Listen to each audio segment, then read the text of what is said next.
नमस्कार, आप देख रहे हैं राजीव टाइम्स। आपके साथ मैं हूं आराधना नामदेव।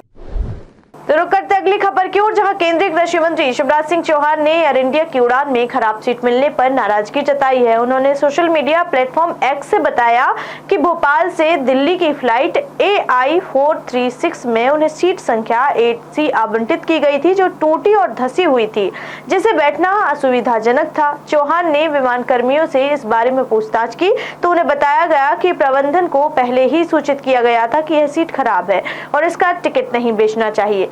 इसके बावजूद सीट आवंटित की गई। सह यात्रियों ने सीट बदलने का आग्रह किया, लेकिन चौहान ने किसी अन्य यात्री को असुविधा न हो इसलिए उसी सीट पर यात्रा पूरी की। उन्होंने एयर इंडिया प्रबंधन से अनुरोध किया है कि भविष्य में यात्रियों को ऐसी असुविधा न हो, इसके लिए उचित कदम उठाए जाएं। एयर इंडिया ने इस घटना पर खेद व्यक्त करते हुए कहा कि वे मामले की जाँच कर रहे हैं और भविष्य में ऐसी घटनाओं को रोकने के लिए आवश्यक कदम उठाएंगे। तो रुक करते अगली खबर की ओर, जहां इंदौर में हिंदू जागरण मंच के जिला संयोजक सुमित हाडिया और उनके साथी पर ब्लैकमेलिंग और अवैध वसूली का मामला दर्ज होने के बाद विवाद गहरा गया है। आरोप है कि विरोध में हिंदू संगठनों ने जूनी इंदौर थाने का घेराव कर प्रदर्शन किया और पुलिस पर एक तरफा कार्रवाई करने का आरोप लगाया। जूनी इंदौर थाना क्षेत्र के माणिक बाग इलाके में रहने वाले महेश नाम के व्यक्ति ने सुमित हाडिया और उनके साथी सावन पर 3,05,000 रुपए की ब्लैकमेलिंग और एक पेंट हाउस अपने नाम कराने का आरोप लगाया था। महेश ने पुलिस को एक ऑडियो रिकॉर्डिंग भी सौंपी, जिसके आधार पर पुलिस ने दोनों युवकों के खिलाफ मामला दर्ज कर लिया।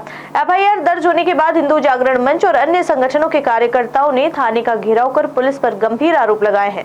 प्रदर्शनकारियों का कहना था कि यह मामला दो पक्षों के बीच व्यापारिक लेन देन का है, जिसे गलत तरीके से ब्लैकमेलिंग का रंग दिया गया है। हिंदू संगठन के नेताओं ने चेतावनी दी है कि अगर पुलिस इस मामले में निष्पक्ष जांच नहीं करती है तो वे बड़े स्तर पर प्रदर्शन करेंगे और उच्च अधिकारियों के दफ्तर का घेराव करेंगे। मंच के पदाधिकारी पर झूठा मुकदमा दर्ज करने के विरोध में आज हिंदू जागरण मंच ने यहाँ पर विरोध प्रदर्शन किया। किस बात का प्रदर्शन था? व्यापारिक अनबन को में झूठी FIR दर्ज करा दी गई। रातों रात FIR दर्ज कर ली गई हिंदू जागरण मंच के कार्यकर्ता पे। उनका व्यापारिक आपस का लेन देन था, जिसे लेन देन प्रकांड बना के तो झूठी FIR विरोधी वसूली की जैसी कुछ FIR कराई गई। कोई रिकॉर्डिंग भी सामने आई जिसमें पीड़ित पक्ष द्वारा दिया गया है। सारे तथ्य झूठे हैं और प्रशासन ने कहीं ना कहीं, पुलिस प्रशासन ने किसी न किसी के दबाव में आकर ये कार्रवाई करी है। ये विषय संगठन के संज्ञान में आया है। संगठन इसके आगे जांच करके जो भी उचित कार्रवाई वो करेंगे। अगर यहाँ कार्रवाई नहीं रुकी जाती तो किस तरह कार्रवाई करेंगे आप लोग? आगे हम चरणबद्ध आंदोलन करेंगे अगर यहाँ हमारी कार्रवाई नहीं होती है या सुनवाई नहीं होती है। आगे भी अन्य वरिष्ठ अधिकारियों के कार्यालय का घेराव होगा। हिंदू जागरण मंच एडिशनल DCP जूनी इंदौर एडिशनल DCP आनंद यादव ने कहा कि मामले की पूरी जांच के बाद ही FIR दर्ज की गई है। पुलिस का कहना है कि सभी सबूतों को ध्यान में रखकर कार्रवाई की गई है और आगे भी निष्पक्ष जांच जारी रहेगी।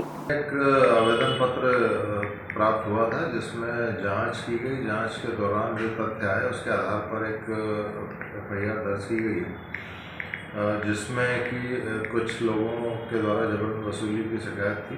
उसमें कुछ एक ऑडियो रिकॉर्डिंग भी थी और उन सब तथ्यों को संज्ञान में लेते हुए उनके परिवार के लोग जो कि काफ़ी पीड़ित और दुखी परेशान थे, एक व्यक्ति ने कुछ सुसाइडल अटेम्प्ट भी करने का प्रयास किया था। तो उन सारे तथ्यों को जांच में जब संज्ञान में आया तो उसके आधार पर एक गंभीर मामला प्रतीत होने से FIR दर्ज की गई है। FIR की भी जांच कर रहे हैं। उसमें जांच के संदर्भ में कुछ जो आरोपी अनावेदक पक्ष है उनकी तरफ से भी कुछ लोग आए हैं जिन्होंने अपनी बात रखी है। उन चीज़ों को भी हम जांच में संज्ञान में ले रहे हैं। उसके बाद जो स्थिति निकल के सामने आएगी उसके अनुसार कार्रवाई। सर, किसके खिलाफ FIR हुई है सर? इसमें दो व्यक्तियों के खिलाफ हमने FIR दर्ज की है, जिसमें एक सुमित हाडिया और एक सावन असनानी। सर, किस संगठन से जुड़े और क्या है काम इनका? संगठन का तो हमें जानकारी नहीं है किससे जुड़ा है, लेकिन मुख्य रूप से ये है कि इन दोनों का बिल्डिंग व्यवसाय से संबंधित कार्यक्रम ये घटना। आज कुछ हिंदूवादी संगठन द्वारा थाने का घेराव भी किया गया है। घेराव नहीं, अपना पक्ष रखने के लिए, ज्ञापन देने के लिए आए थे कि हमारा पक्ष भी सुना जाए इस मामले में। तो वो हमने वो ज्ञापन ले लिया है। उसमें जो बिंदु बताए गए हैं उनको हम जांच में शामिल करेंगे। तो सभी तथ्यों पर बारीकी से जांच करने के बाद फिर जो रुक करते अगली खबर की ओर। इंदौर कलेक्टर कार्यालय में आयोजित आरओ बैठक में कलेक्टर आशीष सिंह ने जिले में भू परिवर्तन, डायवर्शन और राजस्व वसूली की प्रगति की समीक्षा की।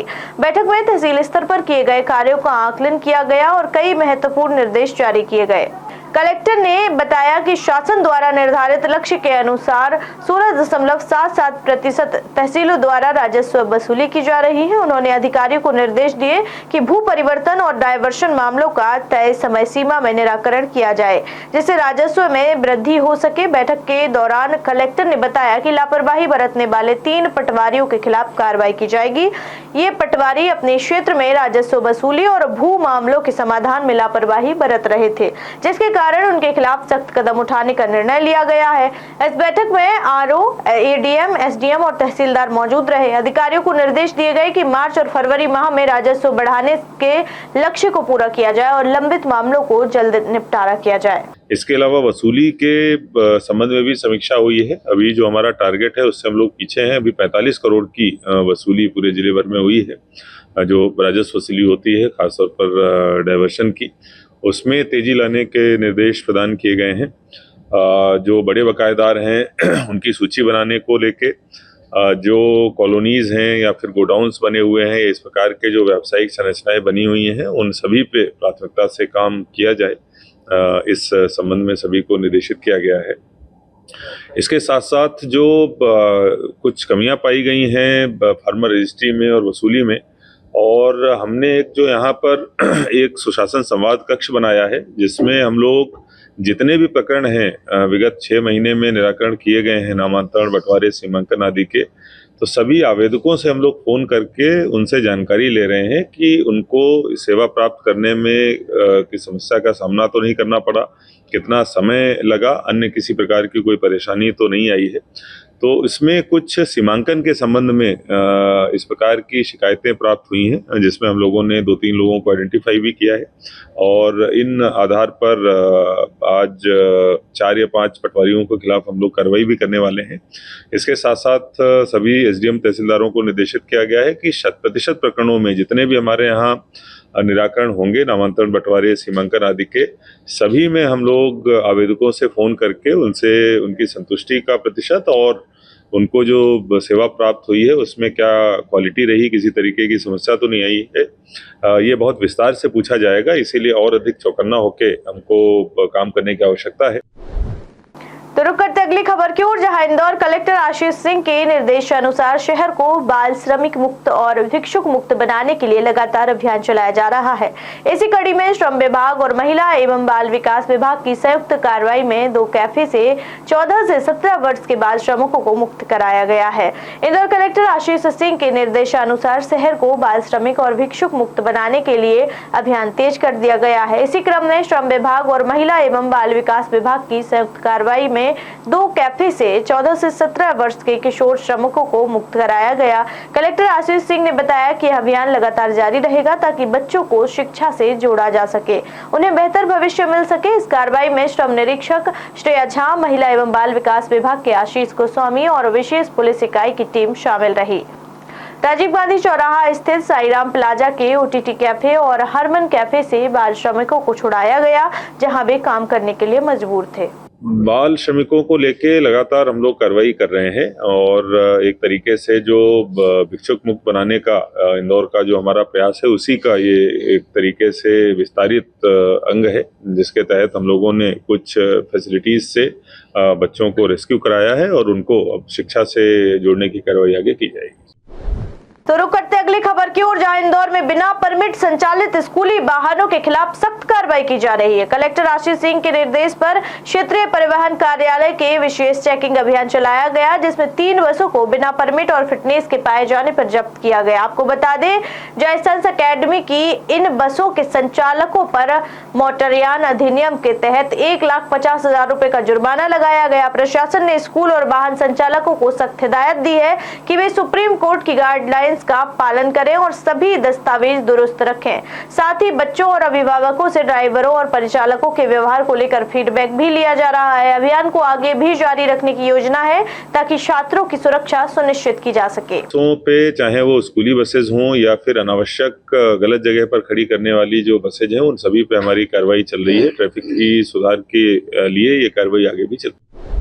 इस बुलेटिन में फिलहाल इतना ही। देश दुनिया की तमाम खबरें देखने के लिए देखते रहिए राजीव टाइम्स। नमस्कार।